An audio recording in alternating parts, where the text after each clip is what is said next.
Donnie and Dolly. The team is supported by ableauctions.ca.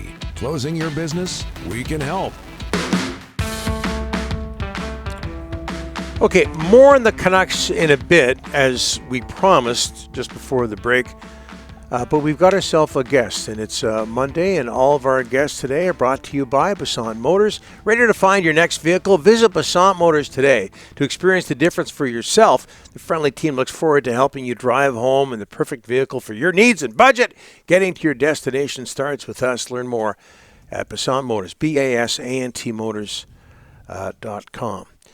So much news coming out of Rogers Arena today that we tend to forget. The Stanley Cup playoffs have started. And they did on the weekend. Yep, Saturday and Sunday. And here to talk about that and more and about the Canucks. Noodles from TSN, Jamie McLennan. Thanks for doing this, sir. How are you? Not too bad. How are you guys doing today? Very good. Very, very busy. Jim Rutherford and Patrick Elvine.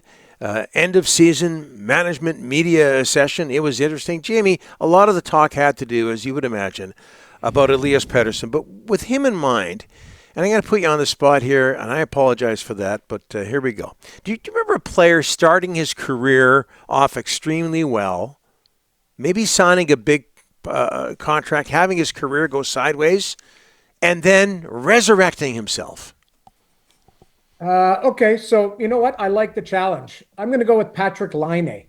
Okay. And, I don't know if that's a great comparison. I would like 30 minutes to dig into it, but just in recent memory. Now, Patrik Laine had some mental health stuff. We obviously know he had some injury issues. So these are completely different case studies. But Patrik Laine, there were times where there was arguments going, who's going to be a better goal scorer, Austin Matthews or Patrik Laine?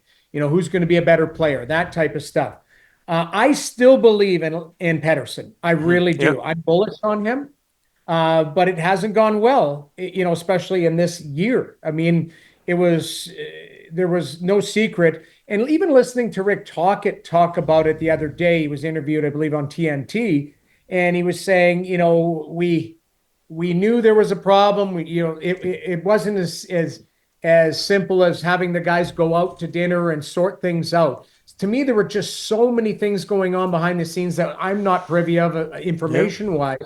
But I'll be honest, I think there's a great chance. I would give a probability of 90-plus percentage that Pettersson gets his career back on track. And sometimes young guys go through ebbs and flows, and this one is much publicized.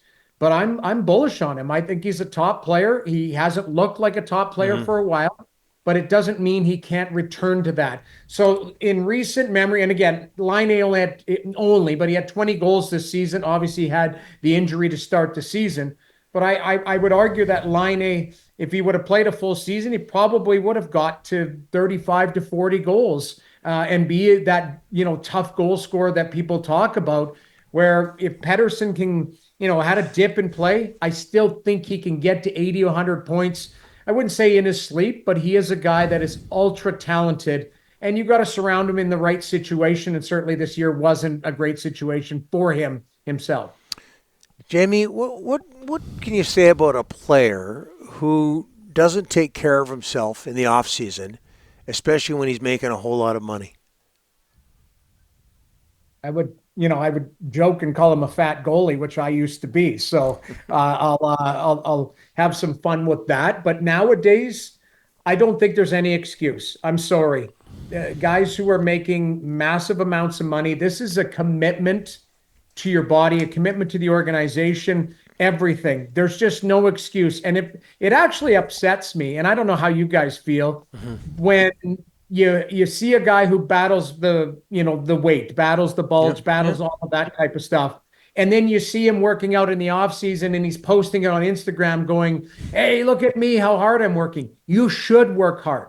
That is your job. Part of being a good pro is being in shape.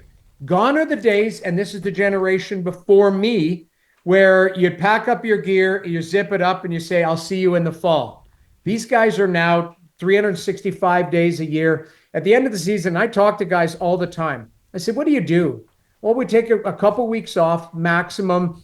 to just let our bodies heal, but you're right back in the gym. So I don't think there's any excuse, Rick. I don't think there's a scenario where it's like, hey, unless there's an injury that requires full out rest, bed rest type of thing, I don't think there's an excuse for a guy to not be in shape.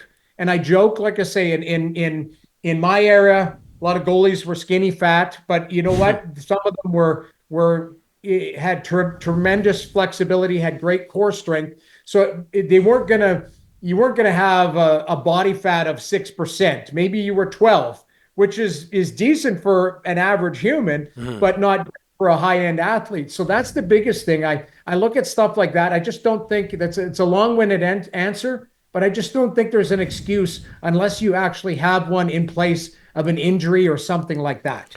Hey, Jamie, Thatcher Demko said Friday he wants to be back. He wants to sign a contract. He doesn't want to go anywhere other than Vancouver. They can start talking to his agent on July 1st. What's your gut? He says he's healthy. Do you do a long-term? Are the Canucks a little bit worried about the injury? They don't want to go 5, 6 years, 7 years. Like, what would you do if you were tackling the Demko contract?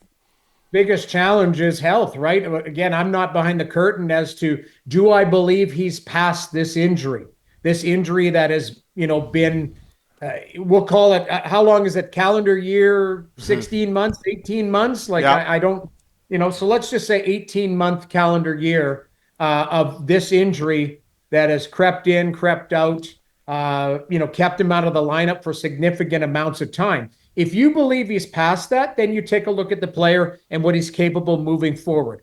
If you don't believe, or if you believe he's just, unfortunately, a guy that gets banged up quite easily, and you don't trust that he's going to be able to give you those type of starter minutes that he might be commanding financially, I think, to be honest, you got to look short term. You got to look on a shorter term deal and say, as much as we love you, you got to go and prove it that you can handle the load and shoulder the load, and say, are you going to be the guy moving forward? The easy thing is to roll the dice and say, hey, let's lock him up for a lengthy contract.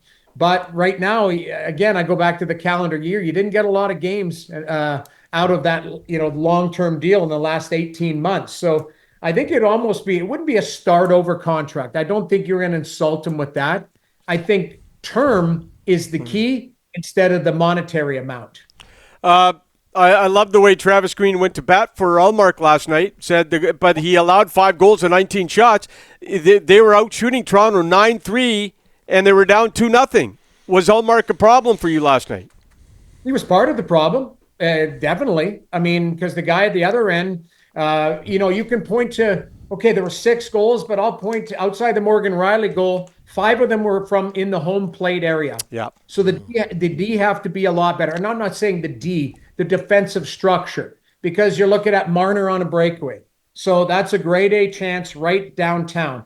Oliver Ekman-Larsson, the opening goal, that's missed coverage on the back check because Batherson has fallen down and got beat up the ice. So, he's downhill heading into the slot area. Tavares on the power play, Nylander on the power play, Nyes on the power play. So you can say, I think their discipline was a problem. They took 4 penalties in the offensive zone. I think that their execution of their defensive structure was a problem. But in the end, we always call you. I've said this before. You could call the league goaltender, because Brady Tkachuk at 2-1 gets a breakaway. So, Marner scores on his breakaway. Tkachuk doesn't score on his. Shane Pinto gets a grade A opportunity, just like Oliver Ekman-Larsson in the slot. Stolarz comes up with the save.